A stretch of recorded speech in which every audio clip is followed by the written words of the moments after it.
Comedy. It's a hard gig. That's why we're not funny. It's too hard.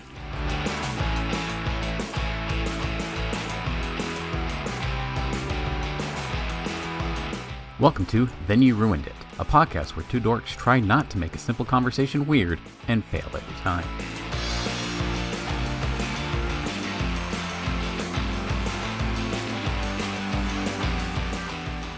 So, Jason, So, Steve. where were you midnight 2000 or 1999 or however you want to word it? Where were you at the turn of the millennium? I have no idea. I think that's when I would have been seeing my high school girlfriend, and it was probably a lame New Year's Eve. So, yeah. I never really had a good one. You ever had a good New Year's? Not really. I don't go to parties or really like big get-togethers. I do remember playing board games with friends and having like 2 glasses of wine and just being like blasted out of my mind because that's how my tolerance goes. You almost had an orgy on New Year's. What are you talking about? You don't have parties. I'm so glad I tell these stories so you can remember that. That is true. That was I did not, in my mind, yes, there was probably an orgy about to take place, and man, am I just the Caligula of Salem, Virginia. But in reality, no, none of this stuff was going to happen. You committed sexual harassment. Forced people to view your smut. If they wanted to press charges, they probably could have, but they seem like they were having a good time. So that's where it goes from like, what are we doing here to orgy, is where if everybody's having a good time. If there's one person that's not having a good time, they harsh the buzz, and then it's like, okay, let's just get going. So Fair enough. Fair enough. yes, I'd forgotten about that New Year's. Thank you for reminding me. That one almost ruled, and no others have really topped it. So my New Year's for the transition millennium was fairly normal. Went to a big party at the arena where I was. Wasn't super great. Wasn't super bad. It was fun. But the one that stuck out in my mind for that made me want to talk about this was the one the year before, because the city of Ogden, Utah, where my grandma lived, decided that they were going to party like it's 1999. Completely missing the point of the song, that you're supposed to do that when you celebrate 1999 turning in to 2000, not 1998 turning into 1999. But they're like, screw it, biggest party we've ever had, 1999. So me and my cousins all went to hang out, and we all partied like it's 1999. And there were all kinds of fun events there. It was like they booked up like a whole convention center. And the whole goal was like, this is supposed to be a safe place for teens to go and party so that you don't have to worry about them out drinking and driving, all the dangerous stuff that can happen. Like if we put all the entertainment in this one building, and it'll be great. So there was a bunch of dance floors, there was food, there was music, there were games, and there was stand-up comedy. Have you attended much live comedy? Not a lot. No, I have, but it's been limited. I saw, goodness, was it Jerry Seinfeld? I really can't. It must have been. This great. is the episode where we watch Jason try to remember things. Actually, no. You know what? And I've talked about this before, I'm sure. So one that comes to mind is one I saw 3 times in a row. Was Gallagher. Wait, you saw the same Gallagher set 3 times in a row? I mean, basically, he does pretty much the same stuff. So it's like jokes that are really hacky and involve just as many props as a Carrot Top bit, and then break a bunch of stuff with the hammers, increasingly large hammers. I had no idea you were a Gallagher aficionado. Oh, I'm not really, but he came to my hometown for whatever reason. And like my parents when they went to New Orleans and decided, let's do that 2 more times. I think that was really fun. Gallagher said, these people had a lot of fun. I'm going to go back there. And we got to see, I didn't see him personally, but people saw him like at the grocery store with his assistant, like buying the fruits and vegetables. And that was a real treat. Okay. You knew that watermelon when? Exactly. That was the live comedy that I remember. I've been since then to various shows, but they've been pretty small. And like I said, I can't remember. I think I may have seen Bill Cosby with my buddy in Roanoke, Virginia. And again, scandal acknowledged. I have since gone to a bunch of different comedy shows. I try to go to open mic nights for local people. I try and go to anyone that if I have the opportunity, I try to go. I've gone to some big stadium shows over the years, and some very small venues. I love stand-up comedy. It's always been just like a passion of mine. But at this point in my life, while it was something that I admired, like I would watch stand-up comedians on late night TV shows, memorize their jokes, and then do them in my speech class the next day. I had never been to a stand-up comedy show. So when I saw that there was going to be live stand-up comedy, I'm like, fetch yes, this is what we're doing. We're going to stand-up comedy. And my cousins are like, okay, that sounds fun. That'll fill an hour of this time. But this was the show for me. This is all I wanted. We get there, and it was like in a boardroom. Like we're all sitting around a table, but it was like a huge table, and there were extra seats on the outside. So it was like a city council room, I think is what it was, or something like that. So it was not a standard setup. And the lady gets up, and so having only experienced stand-up comedy from TV, I had a few expectations of how it was supposed to go. And one of those was when someone says the name of a place, and you know that place, you go, woo! Right? Like that's how it works, right? So, brief aside, yes, when Super Art Fight came through Richmond, they had a show, and every time they would say, right here in Richmond, Virginia, we would lose it and pop like a wrestling audience.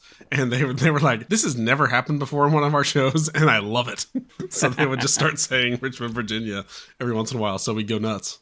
So, yeah, I mean, yes, it's fun. Like, people like to acknowledge where they're from. So I figured this is how it was going to go. So she said, "Good evening, Ogden, Utah." And like a couple of people very politely clapped. And she's like, "I'm not from here. I'm from Pocatello, Idaho, which is my hometown." And I just go, "Woo!" And nobody else made any noise whatsoever. And they all just kind of looked at me. I'm like, but that's where I'm from. I'm sorry. They probably said, "And that guy is now cut off." And this poor woman then proceeds to do the funniest stand-up comedy that I've ever heard if you grew up in Pocatello, Idaho. It was so specific. She made fun of the movie theater that I would take my dates to because it was cheap. So in other words, she was doing a show just for you. Yes! I've never felt so seen, and I am just rolling on the floor. I am hooting. I am hollering. I'm trying to get my cousins with me, and my sister, who grew up with me, and I'm like, that's the theater that we go to! And she's like, it's not that funny. I'm like, you don't understand. And everyone else just kind of, I don't know if I did her any favors by laughing, like if I looked like an obnoxious plant, or if, like, I just gave her that little grain of hope of like, well, Beard Boy there sure seemed to like it, so maybe I've got something here. Maybe I need to be a little less specific in my cutting jabs on cultural commentary.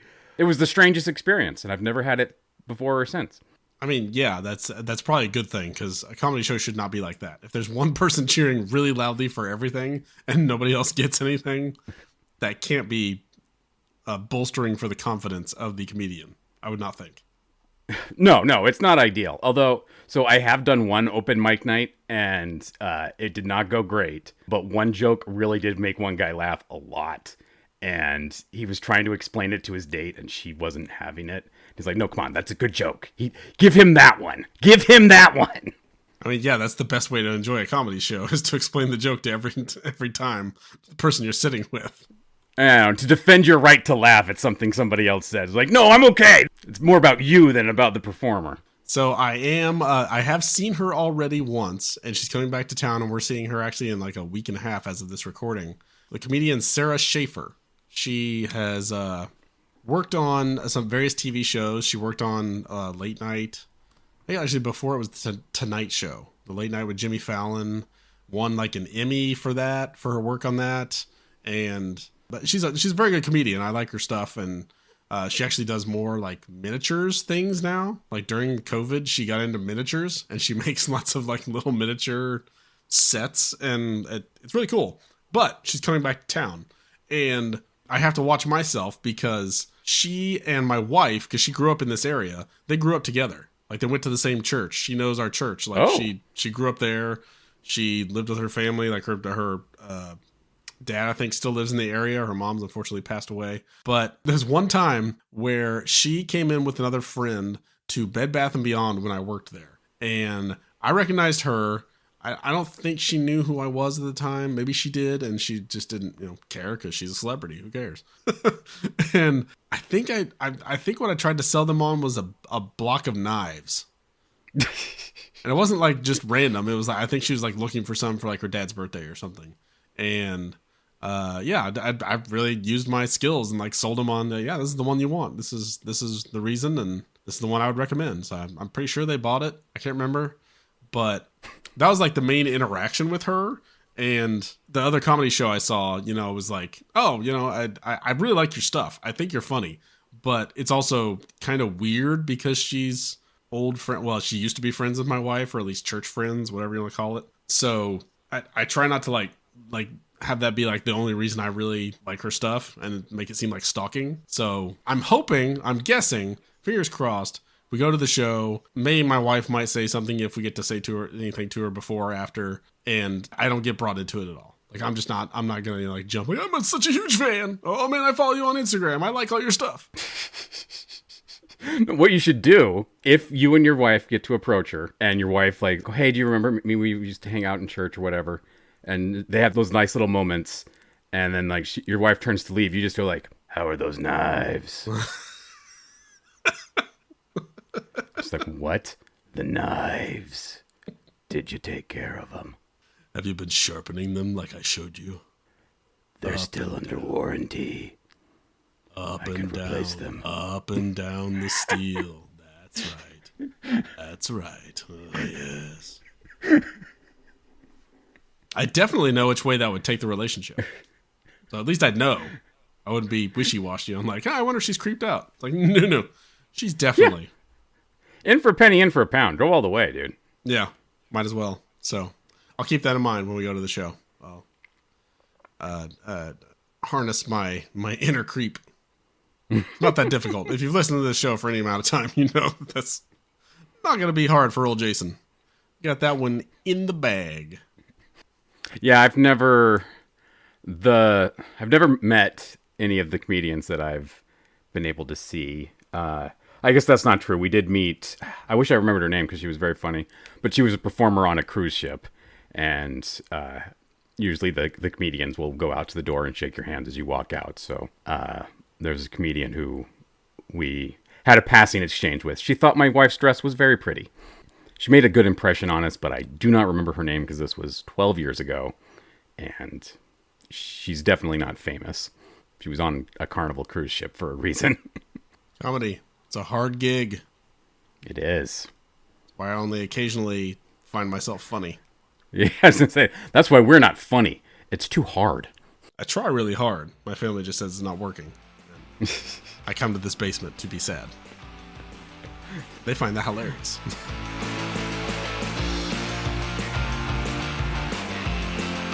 That'll do it for this episode. Boy, I sure did ruin that. If you still need more, head on over to Twitter. I am at Idahobo, and Jason is at the Jason Sigler. We also do a webcomics review podcast called Digital Strips.